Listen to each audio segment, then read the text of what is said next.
spark cannot shatter all shadows until it sets all ablaze. Or else, to the other end of light, lie still bleak shades.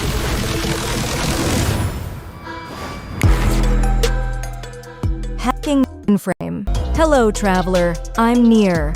Let me first start off by saying, this is a very new channel, and liking and subscribing will go a very long way in helping us reach more and more people through the algorithm. Today we will be going over a brief overview of Arlecchino's best weapons for F2P and light spenders alike. We plan on doing future helpful guides just like this on top of informational shorts and content, so supporting the page will mean more concise and easy to digest guides just like the one you are about to see today. We have been playing Genshin since day one of its launch, and we are very passionate about bringing the type of content that will further help players on their journey through Teyvat and later on through the world of Wuthering Waves and Azure Promilia, sharing our discoveries along the way in a relaxing and concise manner. With that being said, buckle in and get ready because today we have a very special video.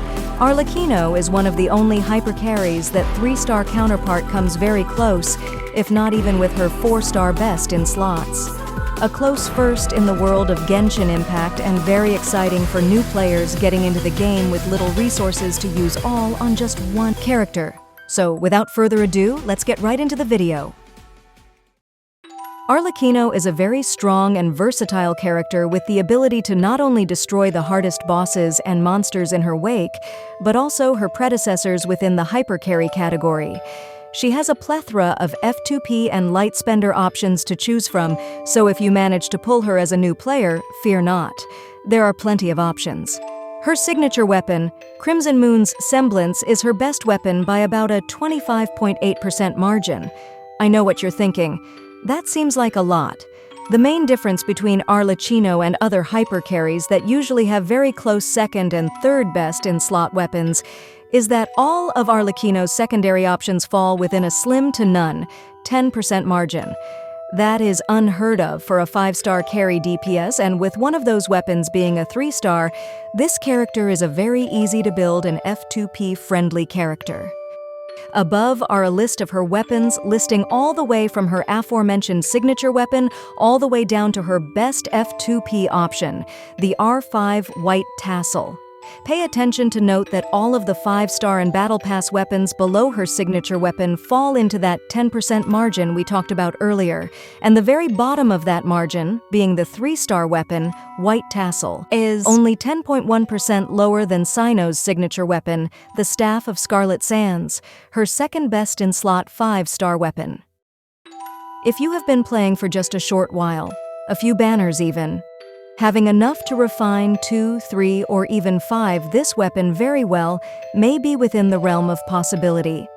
And if the Battle Pass options are a bit out of your budget, it is still a valid option to use if you cannot get an R1 Deathmatch this Battle Pass season. However, if your White Tassel is stuck at the lower refinements, it would indeed be beneficial if you did at some point invest into at least one copy of the Deathmatch, that being the second most affordable light spender option for a newer or returning player to Genshin Impact. My favorite feature of the White Tassel, aside from the 48% normal and charged attack damage passive, just so happens to be how well it goes with Arlecchino's theme and design, stylistically. The whites and ridges match her outfit and aesthetic very surprisingly well. You might be thinking, but Near, I want to have a scythe. The scythe is so cool, and she is the only character that can have one. Well, get this. Regardless of what weapon you put on Arlecchino, she will have a translucent animation appear at the end of each weapon, forming what I like to refer to as a spirit scythe. It's like something out of Demon Slayer and it glows. Real pretty like too. I can't help but be impressed. Come on, it's still a frickin' scythe. Here is some in-game footage of the White Tassel fighting the big ol' robot chicken. At that damage. Like, come on. That's a lot of damage. I know it sounds like I'm being sarcastic, but I'm really not. I can't always control my tonality. You know, being that I'm just a floating and talking head within your phone, So please give me your best attempt at forgiveness. Thank you, Traveler. You're so cool and handsome.